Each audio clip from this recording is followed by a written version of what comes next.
Olá a todos e a todas, sejam bem-vindos ao canal da Monografia Perfeita e hoje eu quero responder uma dúvida que eu recebo frequentemente, que é relacionada ao tamanho do TCC.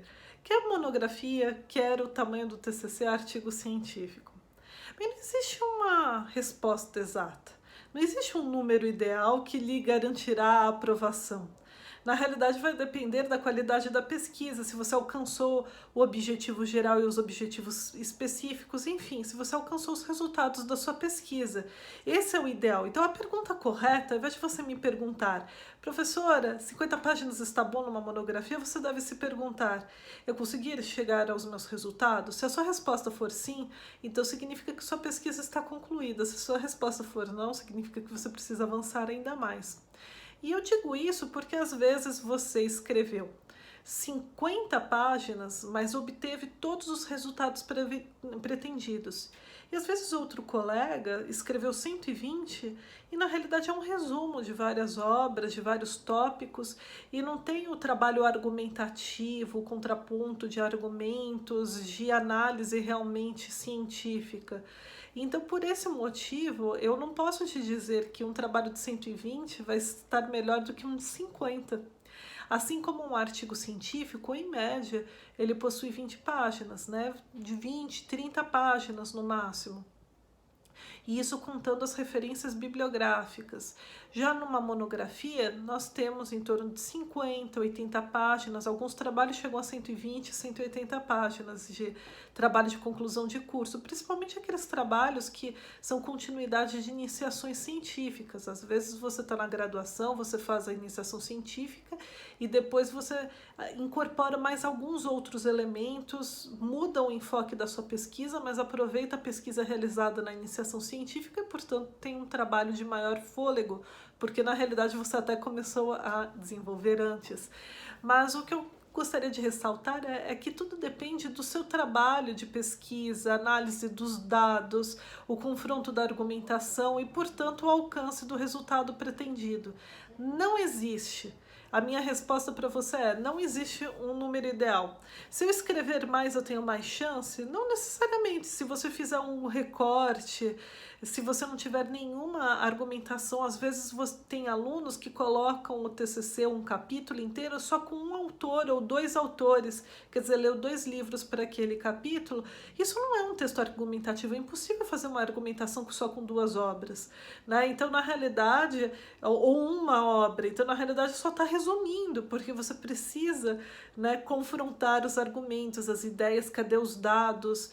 Então não vai, eu não posso falar que esse trabalho estará de melhor qualidade do que um mais sucinto, mas que confrontou diversos dados, diversas obras, enfim. Então, um capítulo de uma obra só, na realidade, não é um capítulo para uma iniciação científica, por um projeto acadêmico, para uma monografia, para um artigo científico, né? Você tem que usar autores variados. Então, eu não posso te dizer que só porque algum estudante escreveu mais, ele vai ter mais sucesso.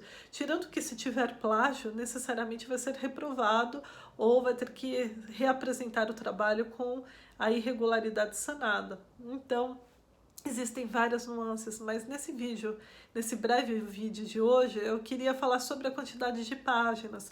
Mesmo para você que está fazendo um mestrado ou doutorado, não existe um número de página. Claro, para o mestrado, 50 páginas não é factível, porque como é um trabalho de mais fôlego, que você faz uma revisão bibliográfica, que você, na realidade, não tem nada de inovação, mas você vai a fundo sobre determinado aspecto, também 50 páginas é muito pouco para um mestrado, né? Em média tem umas 120, 180 páginas, porque exatamente não tem uma quantidade suficiente. Mas não é porque você escreveu 300 páginas que o seu trabalho será bom. De mestrado vai depender como você vai fazer o confronto, né? O texto argumentativo, como vai ser desenvolvido. Porque, sempre lembro, nos trabalhos acadêmicos precisa ter mais texto argumentativo do que texto descritivo. E a mesma coisa vale para o doutorado. Ah, escrevi 500 páginas, mas depende, essas 500 páginas elas são realmente, possuem inclusive a ideia nova, a inovação, típica da tese de doutorado, os argumentos foram bem confrontados, ou na realidade você fez um mero resumo de vários tópicos, né? Então é isso que você precisa se perguntar quando você pensa no número base. A gente tem muita tendência de achar que trabalhos mais volumosos são trabalhos de mais sucesso, mas na verdade não é isso. A verdade são os resultados. Então é por isso que é muito bom você ter um projeto bem definido, um projeto de pesquisa e seguir cada uma das etapas, porque se você não segui-las, você vai acabar perdendo toda a sua trajetória da sua pesquisa. Então não esqueça, pessoal, siga o seu projeto. Se você precisar fazer alguns ajustes, faça antes de começar a ler, fazer o levantamento bibliográfico, escrever, porque executar o projeto é profundamente necessário, exatamente para não ter esse tipo de dúvidas. Por quê? Porque você já sabe o que você tem que ler, quais os resultados pretendidos, em qual momento você vai encontrar esses resultados, e aí cria menos ansiedade. E aí, pessoal, essas são as minhas dicas. Espero que tenha ajudado você que tem essa dúvida quanto às páginas. E se vocês gostaram, como eu sempre peço, curtam, comentem, compartilhem. Para nós da Monografia Perfeita é muito importante saber a sua opinião e ajudar cada vez mais os jovens pesquisadores. Muito obrigada e até o nosso próximo vídeo.